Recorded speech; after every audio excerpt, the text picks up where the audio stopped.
Imagine something so unexpectedly viral that it completely hijacks a national scandal and takes over the headlines. Now imagine that something is not a crime, not a political meltdown, but a casually delivered line in a Denim commercial. Yes, you heard that right. Welcome to RNN News, where the most bizarre twists become front-page news for weeks. The only thing people could talk about was Jeffrey Epstein, until Sydney Sweeney popped up in an ad for American Eagle and delivered a line so chill, so simple that it sparked cultural wildfire. She said genes are passed on from parents to offspring, often determining traits like hair color, personality, and even eye color. My genes are blue. That was it. That was the line, and with that, the internet exploded. The ad shows her with her signature smile and confidence, and before anyone could blink, memes, reactions, debates, and outrage flooded every timeline. On one hand, people laughed at the wordplay, a typical hot person selling. Fashion, on the other hand, some thought the ad was shallow, but the real storm came from people calling it a subtle nod to white supremacy. Suddenly, what was just a jeans commercial turned into a political statement, and the right-wing outrage machine kicked in. Full gear. Commentators accused liberals of being racist against white people, saying they were mad, just because Sweeney is young, hot, healthy, white, and blonde. They argued that this was about liberal jealousy, about how attractive she is, about how society can't stand beautiful people anymore. Right-wing talk shows were flooded with voices saying liberals hate hot people more than they hate meat and freedom. One conservative host went as far as saying liberals would allow a hot woman one free murder because of how obsessed they are. Then came Ted Cruz, who, instead of working on Texas issues, jumped on Twitter to defend Sweeney, saying, "The left is now coming for beautiful women. It would be hilarious if it wasn't so real and gross and desperate." One joke even mocked him, saying, "Hey, Ted, you want to talk trash about a woman? Make sure it's about your own wife." This moment somehow brought together the weirdest collection of politicians, influencers, and shock jocks all thirsting over a jeans commercial, pretending it's about culture, but really just being horny, and public conservative media icons started reminiscing about other sexy jeans ads from decades ago, like Brooke Shields, with one host going on about how sensual she was, and then trying to use the same word over and over to describe Sydney Sweeney. The word sensual got repeated so much it started to sound like a warning label. Viewers joked that every time he said it, their souls decomposed like a time-lapse of a deer rotting in the woods. It got so awkward that even the audience couldn't handle it. And yet the madness continued.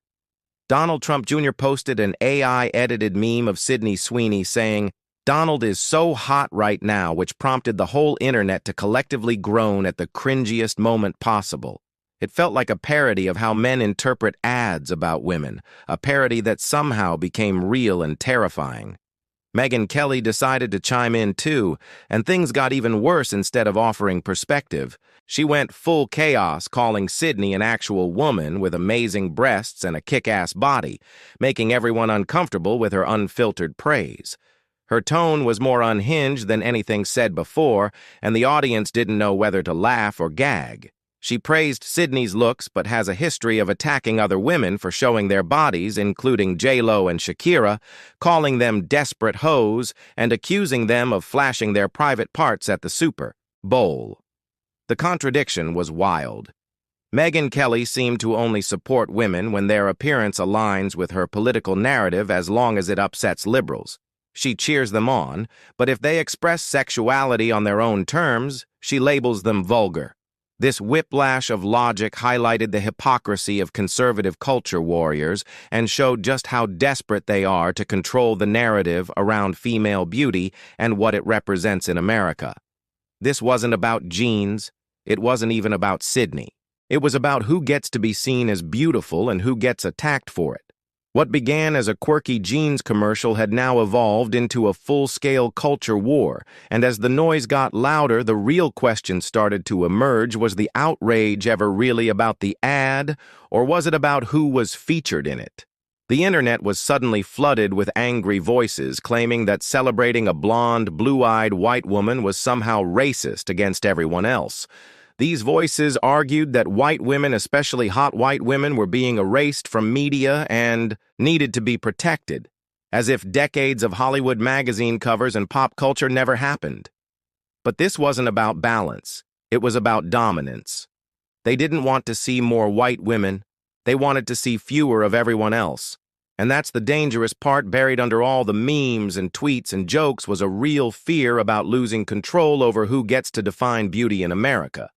One commentator ranted that the ad was a final declaration that the woke agenda was over, that America was done celebrating plus size. Models, trans prom queens, and non-binary icons, they screamed about the end of representation for people who don't fit the traditional mold of attractiveness, and in doing so exposed exactly what this whole firestorm was really about: power over the narrative.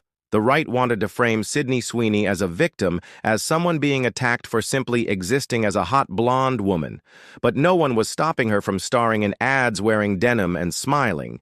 Instead, critics were questioning why her image was being elevated as the standard while others were mocked, shamed, or erased. The backlash to the backlash revealed something deeper, a refusal to accept diversity and visibility every time someone celebrated Sydney. Someone else took that as a threat to inclusivity. The irony is that in trying to defend Sweeney, they turned a lighthearted ad into a battlefield for race, gender, and politics, and in the process they made it more about themselves than her. Even more absurd was how every man in conservative media suddenly turned into an expert on fashion and femininity, obsessing over Sweeney's appearance like teenage fanboys, as if their own approval was what validated her success. It wasn't about genes anymore, it was about entitlement. The entitlement to control the narrative, to define what beauty looks like and who gets to be celebrated. Meanwhile, Sydney herself stayed quiet, possibly unaware that her calm delivery had sparked a national meltdown, and as the right clung to her image like a flag of rebellion, the left questioned why one commercial had triggered such a visceral reaction. The answer is simple when you're used to being the default. Any move toward equality feels like oppression, and when those in power see representation they don't relate to, they respond with mockery or moral panic. The loudest voices weren't really defending Sydney. They were using her as a vessel to fight their insecurities and fears about a changing world. Megyn Kelly's mixed messages further exposed the contradictions. She cheers for Sweeney, while tearing down other women for embracing their sexuality.